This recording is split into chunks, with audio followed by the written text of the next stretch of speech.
바다 표범과의 경쟁에서 밀려가지고 대형 펭귄들이 멸종을 한 게 아닌가 이렇게 보고 있어요. 보고 싶죠, 이렇게 거대 펭귄. 방법이 있긴 합니다. 오늘날 살아있는 바다 표범들을 다 죽이면 돼요. 자, 반갑습니다.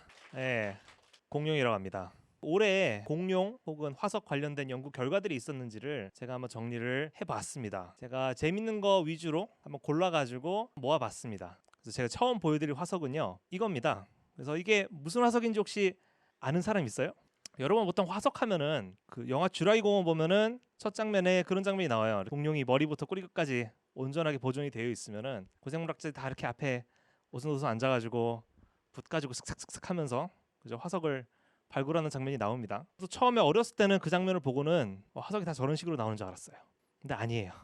저 모양으로 나와요. 저게 뭐냐면요, 펭귄 화석이에요. 저기 어딜 봐서 펭귄일까 하는데 펭귄입니다. 과학자들이 저걸 보고는 일단 뼈라는 거는 알아냈고요. 그러면 이제 그 다음부터 연구가 시작이 되거든요. 새 화석이면은 지금까지 보고된 새 화석들을 다 비교를 해봐요. 비교를 해서 어떤 애들이랑 비슷한지 어떤 애들이랑 다른지를 보거든요. 그래서 보면은 펭귄이랑 제일 가깝다는 거를 학자들이 알아냈어요. 근데 우리가 알고 있는 펭귄이랑 조금 달라요. 보시면은 이 동물 같은 게 지금 이름이 붙여진 게 그래서 쿠미마누라고 하는 펭귄인데, 보시면은 꽤 큰 펭귄이에요. 여러분 펭귄이 보통 크기가 어느 정도 되시는지 혹시 아시나요? 되게 다양하긴 합니다만은 가장 큰 펭귄이 황제 펭귄이라는 친구거든요. 키가 1.3m 정도 돼요. 꽤 크죠? 자, 저기 보시면 하얀색 뼈가 하나 지금 보여요. 그죠? 저게 황제 펭귄의 위팔뼈예요. 근데 옆에 보시면 똑같은 뼈인데 크죠? 황제 펭귄보다 훨씬 더 큰 펭귄이 옛날에 살았어요. 지금으로부터 거의 한 6천만 년 전쯤에 살았던 펭귄이고요.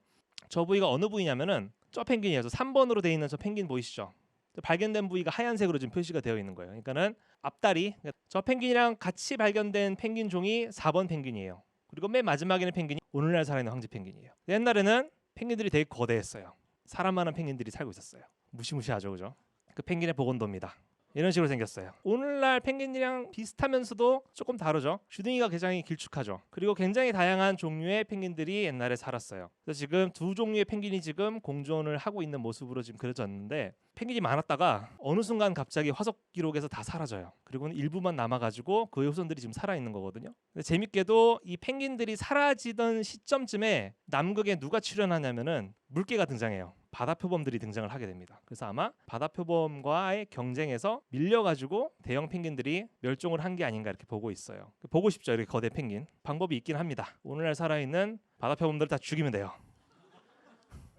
그럼 언젠가는 다시 거대한 펭귄들이 등장을 하겠죠. 펭귄 말고도요, 다른 동물들도 신종들이 발견이 됐어요. 후지안 베라토르라고 하는 동물인데요. 뭐 같으세요 이게? 새 같나요? 공룡 같나요? 이 동물 같은 경우는 중국에서 발견된 공룡이에요. 머리에 불그스름한 깃털도 있고요. 보건도가 굉장히 화려합니다. 그죠? 근데 처음에 이 보건도를 봤을 땐 저는 도대체 화석이 얼마나 잘 보존이 됐으면 이렇게 멋있는 보건도를 그렸나 봤는데, 화석이 머리가 발견이 되지 않았어요. 그래서 머리는 아무렇게 상상한 건 아닙니다. 지금까지 나온 이런 깃털이 달린 공룡 가지고 가계도를 만들어 봤어요. 과학자들이 해봤더니 저기 빨간색 화살표로 되어 있는 부분이 있죠. 그게 후지안 베나토르의 위치고요. 비슷하게 묶이는 공룡들이 있습니다. 쟤네들은 다 머리가 발견이 됐어요. 머리가 다 저렇게 생겼어요. 그래서 쟤네들 머리를 갖다 붙인 겁니다. 근데 나중에 보건도가 바뀔 수도 있어요. 제 머리가 발견이 되면요. 근데 얘가 과연 새인지 아닌지가 좀 궁금하죠. 그거는 어느 과학자한테 물어보느냐에 따라 달라요.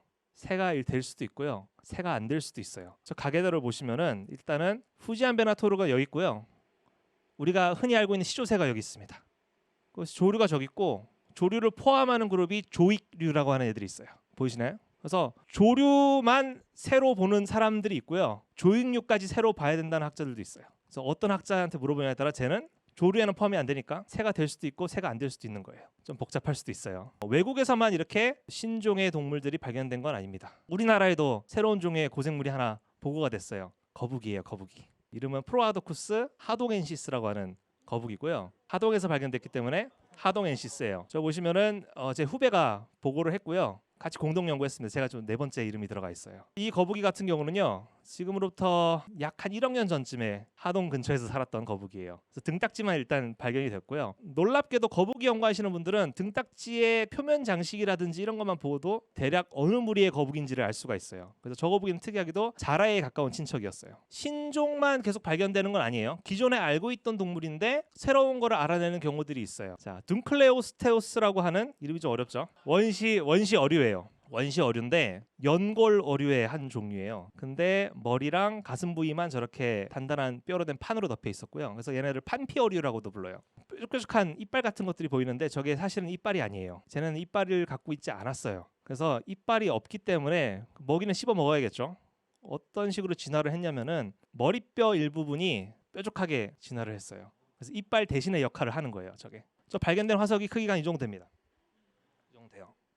그게 지금 머리랑 가슴까지의 크기고요. 문제는 이제 뒷공문인데 그래서 그동안 이 화석이 발견된 적이 없어요. 그래서 학자들 사이에 이게 좀 문제였어요. 복원을 해야 되는데 몸통이랑 나머지 꼬리 부위가 미스테리인 거예요. 발견된 지가 지금 50년이 넘었는데 이 동물이. 그래서 그동안 누가 복원하냐에 따라 그 모습이 너무 달라졌어요. 그래서 어떤 사람은 5m였다, 어떤 사람은 10m가 넘어갔다, 너무나 다양했었습니다. 그러다가 어느 물고기를 연구하시는 분이 재미난 사실을 하나 알아냈어요. 물고기의 머리를 보잖아요. 몸통의 길이가 어느 정도인지 계산할 수 있다는 거를 이 사람이 알아낸 거예요. 신기하죠? 어떻게 알아내냐면요. 물고기가 보면은 짧은 게 있고 길쭉한 애들이 있어요. 머리를 보시면요. 몸이 길쭉한 애들은 머리가 일단 길쭉해요. 몸이 짧은 애들은 머리가 짧죠. 보니까 눈에서 아가미까지의 거리가 있죠. 그 거리가 길면 길수록 몸이 길다는 걸 알아냈어요. 그걸로 보니까 몸 길이랑 눈과 아가미 사이의 길이 그 값이 비례한다는 것도 알아냈어요. 이걸 연구하시는 분들이 그냥 여기서 그냥 데이터로 끝나는 게 아니라 자기가 관찰할 수 있는 그 모든 어류의 표본, 오늘날 살아있는 물고기랑 과거에 살았던 물고기까지 데이터를 모아가지고 그래프를 만들었어요. 보실 텐데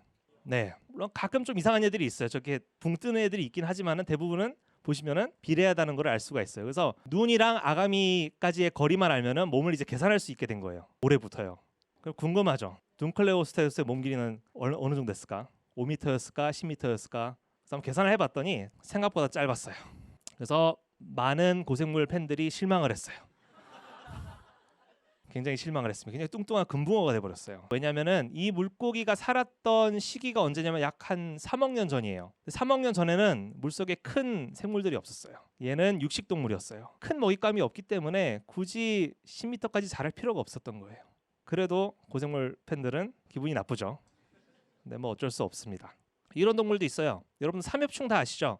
삼엽충 다 아실 거라고 저는 믿습니다. 약간 쥐며느리처럼 생긴 동물인데 쥐며느리랑은 좀 달라요. 오늘날 살아있는 투구개랑 비슷한 그런 동물이에요. 보통 삼엽충은 저런 식으로 생겼지만은 앞에 저런 건 없죠. 주둥이 끝에 이상한 삼지창 같은 벼슬 갖고 있지는 않아요. 저 삼엽충 종류들을 뭐라고 부르냐면은 이제 왈리세롭스라고 부릅니다. 그래서 왈리세롭스들을 보면요 앞에 저렇게 삼지창 같은 벼들을 갖고 있어요. 처음에 이거를 학자들이 복원할 때는 그냥 이게 되게 특이한 구조니까 과시용으로 썼을 것이다.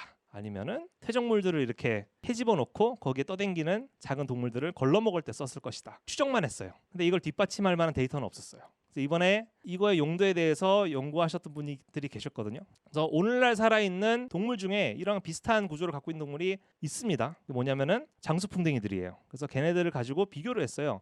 비교를 했더니 어느 특정 장수풍뎅이랑 굉장히 구조가 유사하기 때문에 비슷한 기능을 했을 거라고 지금 학자들이 좀 추정을 하고 있어요. 어떤 기능이냐면은 수컷과 수컷끼리 먹을 것을 두고 싸우거나 영역을 두고 싸울 때 뒤집잖아요. 다른 수컷을. 이 왈리세롭스도 아마 그런 식으로 저 벼슬 쓰지 않았을까 이렇게 생각을 했어요. 근데 이 생각엔 살짝 문제가 있었어요. 뭐냐면은 이걸 연구하시는 분들이 이제 영국 분들이었어요. 근데 영국 박물관에 있는 표본들을 보니까 이게 싸울 때 썼던 까시면은 부러지거나 하는 그런 흔적들이 있어야 되는데 부러진 흔적이 없는 거예요. 근데 이 화석은 영국에서만 발견되는 삼엽충이 아니라 모로코에서 발견되는 삼엽충이에요. 그래서 이 저자분들이 모로코로 갔는데 그 일대에서 나오는 왈리세롭스를 모으시는 수집가를 만났는데 그 수집가 컬렉션을 봤더니 저 벼시 부러진 것들이 엄청 많았어요. 그러니까 영국으로 간 왈리세롭스들은 전부 다 보존이 너무 잘 돼 있어가지고 팔려간 것들이었어요. 부러진 것들은 현지 사람들이 그냥 갖고 있었고요. 그래서 이걸 통해 가지고 얘네가 이 뿔을 이용해서 수컷끼리 싸울 때 썼다는 걸 알아냈어요.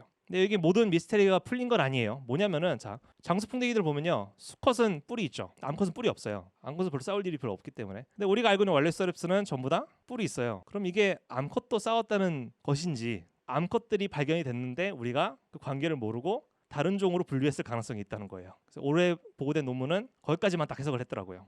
추가 연구를 더 할 거라고 저는 생각을 하고 있습니다. 그래서 다음 슬라이드를 보시면요.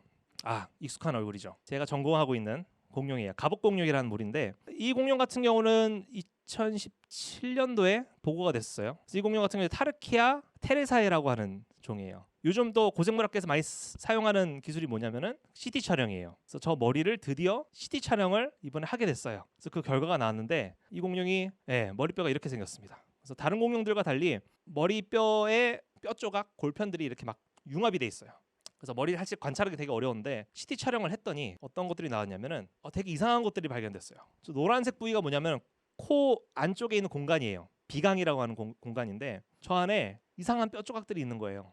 저게 뭐냐면은 무언가에 맞아가지고 뼈가 부러져서 뼈가 이상하게 기형적으로 자란 거예요. 그 오른쪽 콧구멍 같은 경우는 뼈가 너무 비정상적으로 자라서 콧구멍을 하나 막았어요. 굉장히 죽기 전까지 고통스럽게 있다가 죽은 개체라는 거를 CT 촬영 결과로 알아낸 거예요. 신기하죠. CT 촬영 안 했으면은 얘의 사인을 영원히 알 수 없었을 거예요. 많이도 연구하는 게 또 그거예요. 공룡 뇌를 요즘 많이 연구를 하거든요. 뇌를 감싸고 있던 공간이 있어요. 그 공간은 뇌의 모양과 되게 유사해요. 그래서 그 공간만 알 수 있다면은 뇌가 어떻게 생겼는지를 알 수가 있어요. 그래서 최근에 과학자들이 뇌를 연구했던 공룡 중에 뭐가 있냐면은 바로 이런 공룡이에요. 스피노사우루스류라고 하는 공룡들이거든요. 얘네들 같은 경우는 주둥이가 굉장히 길쭉해요. 얘네들이 뭘 잡아먹고 살았냐면은 물고기를 주로 잡아먹고 살았어요. 그래서 뇌를 한번 복원을 해봤는데요. 뇌가 이렇게 생겼어요. A라는 게 뭐냐면은 뇌를 오른쪽에서 바라본 거예요. 사람 뇌랑은 되게 다르게 생겼죠. 근데 보면 특이하게도 저기 FL이라고 돼 있는 부위가 있어요. 저걸 편엽이라 부르는데 저게 되게 크게 발달돼 있어요. 근데 저거만 봐서는 여러분들이 저게 크게 발달돼 있는지 모를 거예요. 얘랑 비교를 해볼게요. 티라노사우루스의 뇌가 있는데 티라노사우루스 뇌 같은 경우는 저 FL 편엽이라는 부위가 굉장히 작아요. 잘 안 보일 거예요. 저게 되게 중요해요. 왜냐하면은 시각 정보를 근육 쪽으로 이렇게 전달해주는 역할을 한다고 하더라고요. 그래서 저게 크게 발달하면은 무언가 물체를 되게 정확하게 집을 수가 있어요. 티라노사우루스는 작죠. 스피노사우루스류는 꽤 커요. 그럴 수밖에 없죠. 티라노사우루스 뭘 잡아먹었어요? 덩치가 큰 초식공룡들을 사냥했기 때문에 굳이 정확하게 뭔가를 찝을 필요가 없죠. 대신에 쟤네는 스피노사우루스류는 물고기를 잡아먹잖아요. 그러니까 정확하게 찝어야겠죠. 그래서 사는 환경이 달랐기 때문에 뇌도 조금씩 달랐다라는 거를 이 연구를 통해서 알 수가 있었어요. 그래서 또 재밌는 게 CT 촬영을 하면은 그 공룡의 달팽이관도 관찰할 수가 있어요. 달팽이관이 길면 길수록 잘 듣는 애들인데 모든 스피노사우루스류가 다 소리를 잘 들었던 건 아니에요. 그중에서 유난히 잘 들었던 종류 있어요. 이리타토르라고 하는 브라질에서 발견된 스피노사우루스류인데 왜 그럴까요? 아무도 몰라요. 아무도 모릅니다. 근데 아마도 제 생각에는 동물마다 사용하는 주파수가 달라요. 소리를 낼 때. 그죠? 그렇기 때문에 아마 저 이리타토르라는 공룡은 다른 스피노사우루스류와는 다른 높은 소리를 내지 않았을까? 혹은 또 작은 소리를 내지 않았을까? 이렇게 저는 생각을 하고 있고요. 여러분들 여기 있는 동물 다 아실 거예요. 고양이과에 속하는 동물들이에요. 제규어, 호랑이, 사자, 퓨마, 삭, 카라칼, 치타, 서벌, 김두한의 라이벌 스라소니. 쟤네를 크게 두 가지 무리를 나눌 수가 있어요. 제규어, 호랑이, 사자를 이제 얘네를 묶어가지고 표범 악과로 분류를 해요. 나머지 애들은 고양이 악과예요. 그래서 보면은 저기 퓨마랑 사자랑 비슷하게 생겼는데 같은 무리로 묶일 것 같잖아요. 아니에요. 오늘날 우리가 키우는 고양이랑 더 가까운 애들이에요. 또 표범 악과랑 고양이 악과의 차이가 있어요. 뭐냐면은 소리를 다르게 내요. 표범 악과는 포효를 해요. 그리고 고양이 악과는 포효를 할 수가 없어요. 대신에 소리를 내요. 자, 근데 옛날에 살았던 고양이 중에 이런 애들이 있어요. 송은이가 굉장히 큰 애들이 있는데 검치 고양이라고 합니다. 얘네들을 가끔 검치 호랑이라고 표기하시는 분들이 있는데 호랑이는 별 관련이 없어요. 얘네는 이제 오늘날 고양이과들보다 더 이전에 살았던 애들이에요. 그래서 영화라든지 만화를 보면 포효하는 모습으로 많이 나와요. 근데 과연 포효를 했을까? 자, 이거를 확인할 수 있는 방법이 있어요. 뭐냐면요, 얘네 혓뼈를 보면 돼요. 근데 저거를 비교해 보면 달라요. 표범 악과랑 고양이 악과의 혓뼈 모양이 다른데 너무 자세히 들어가면 재미가 없으니까요. 검치 고양이의 혓뼈가 지금 가운데 있는 애예요. B 위에 있는 게 호랑이고요. 밑에 있는 애들이 이제 고양이 악과인데 크기만 보면은 호랑이랑 비슷한데 형태는 고양이 악과랑 비슷해요. 그래서 이 연구를 통해 가지고 검치 고양이들이 포효 대신에 소리를 냈다는 거를 학자들이 알아냈어요. 또 고생물 매니아들이 싫어하는 논문이 하나 나왔습니다. 제가 준비한 내용은 여기까지고요. 다음 내용은 항성님께서 재미난 걸 준비하셨다고 했거든요. 마이크를 넘기도록 하겠습니다. 네. 인사 시간 너무 많습니다. 여러분의 시간을 낭비해드릴 느리지만 쿨한 과학 램미팅이었습니다. 감사합니다 교수님들. 감사합니다. 감사합니다. 했어. 야.